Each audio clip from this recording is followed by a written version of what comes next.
اعوذ باللہ من الشیطان الرجیم بسم اللہ الرحمن الرحیم۔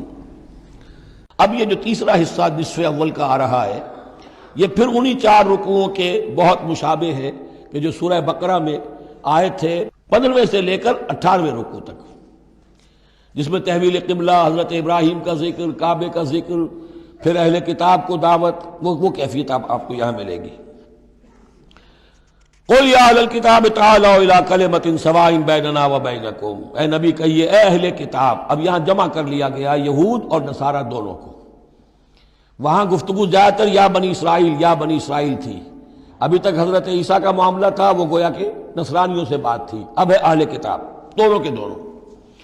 قل یا اہل الکتاب تعالوا الی کلمۃ سواء بیننا وبینکم، کہیے کہ اے کتاب والو آؤ ایک ایسی بات کی طرف جو ہمارے اور تمہارے مابین بالکل برابر ہے، متفق علیہ ہے۔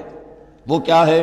اللہ نعبد الا اللہ، اللہ کے سوا کسی کی بندگی نہ کریں، ولا نشرک بہ شیئا، اس کے ساتھ کسی چیز کو شریک نہ ٹھہرائیں، ولا یتخذ بعضنا بعضا اربابا من دون اللہ، اور ہم میں سے کوئی ایک دوسرے کو اللہ کے ساتھ رب نہ بنا لے۔ اس سے مراد کیا ہے؟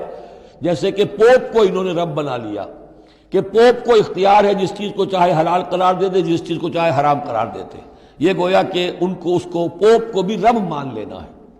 چنانچہ یہ واقعہ ہے کہ مشہور جو سخی تھے حاتم طائی، ان کے بیٹے عدی ابن حاتم رضی اللہ تعالی عنہ، وہ ایمان لائے، عیسائی تھے پہلے، تو انہوں نے ایک مرتبہ حضور سے کہا کہ یہ قرآن یہ کہتا ہے کہ ہم نے اللہ کے سوا کسی اور کو رب بنا لیا، تو یہ بات کچھ سمجھ میں نہیں آئی، ہم نے تو کسی کو رب نہیں بنایا۔ تو انہوں نے فرمایا کیا یہ صحیح نہیں ہے کہ تمہارے جو پادری کہہ دیں، جو پوپ کہہ دے کہ یہ حق ہے، یہ صحیح ہے، یہ جائز ہے، اس کو تم جائز مان لیتے ہو، جس کو وہ کہہ دیں حرام ہے حرام مان لیتے ہو، کہ جی ایسا تو ہے۔ تو یہ حق جو ہے یہ صرف اللہ کا ہے، اور جو اس حق کو اختیار کرتا ہے وہ گویا رب ہونے کا دعویٰ کرتا ہے۔ اب یہ ساری قانون سازی جو شریعت کے خلاف کی جا رہی ہے، یہ خدائی کا دعویٰ ہے جو لوگ کر رہے ہیں بیٹھے ہوئے، اور ان ہاؤسز میں پہنچنے کے لیے جو بےتاب ہوتے ہیں اور اس کے لیے کروڑوں روپیہ خرچ کرتے ہیں، جہاں جا کر یا تو پہلے طے ہو جائے یہاں کوئی قانون سازی کتاب و سنت کے منافی نہیں ہو سکتی، پھر جائیے، پھر وہاں پر جا کر قانون سازی کتاب و سنت کے دائرے کے اندر کیجیے۔ لیکن جہاں یہ نہیں ہے تو وہ جو فرمایا یہاں پر نوٹ کر لیجئے، تعالوا الی کلمۃ سواء بیننا وبینکم الا نعبد الا اللہ ولا نشرک بہ شیئا ولا یتخذ بعضنا بعضا اربابا من دون اللہ فإن تولوا، پھر اگر وہ منہ موڑ لیں، فقولوا، اے مسلمانوں تم کہو، فقولوا اشہدوا بأننا مسلمون، اچھا بھائی آپ لوگ گواہ رہے ہم تو مسلمان ہیں، ہم نے تو اللہ کی اطاعت قبول کر لی، ہم ان تینوں باتوں پر قائم رہیں گے، آپ کو اگر پسند نہیں ہے تو آپ کی مرضی۔ یا اہل الکتاب، اے کتاب والو، لم تحاجون فی ابراہیم، تم ابراہیم کے بارے میں کیوں جھگڑتے ہو؟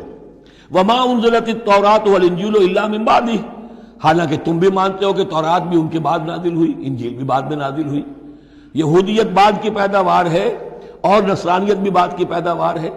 تو ما کان ابراہیم یہودیا ولا نصرانیا ولکن کان حنیفا مسلما، وہ تو مسلمان تھے، وہ تو اللہ کے فرما بردار تھے، یہودی یا نصرانی تو نہیں تھے۔ افلا تعقلون، تو کیا تم عقل سے کام نہیں لیتے؟ ہاں انتم ہؤلاء حاججتم فیما لکم بہ علم، دیکھو یہ تم لوگ اب تک جو بھی باتیں کرتے رہے ہو، تم نے مباحثہ کیا ہے، وہ ان چیزوں کے بارے میں بھی ہے جس کا تمہیں کچھ علم ہے۔ فلم تحاجون فیما لیس لکم بہ علم، ایسی چیزوں کے بارے میں حجت بازی کیوں کرتے ہو جن کے لیے تمہارے پاس کوئی دلیل ہی نہیں، کوئی بنیاد نہیں، کوئی علم نہیں۔ ابراہیم کو کیا قرار دو گے، نصرانی یا یہودی؟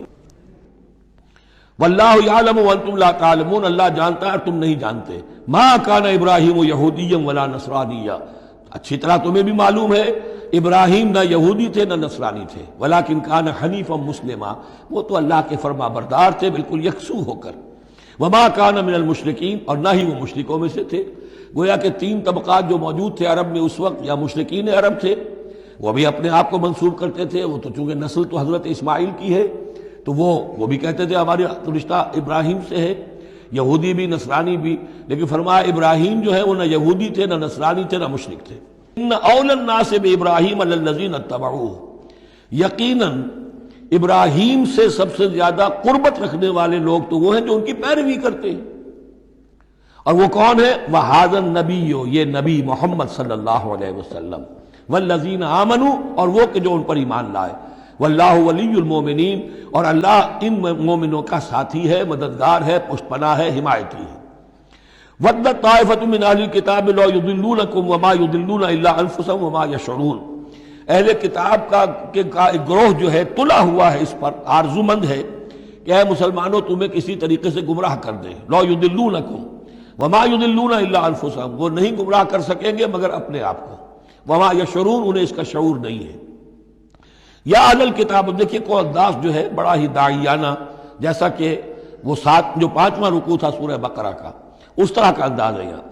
یا اہل الکتاب لما تکفرون بآیات اللہ وانتم تشہدون، اے کتاب والو، اے اہل کتاب، کیوں تم اللہ تعالیٰ کی آیات کا انکار کرتے ہو جبکہ تم اس کے قائل ہو، پہچان چکے ہو، دل میں جان چکے ہو۔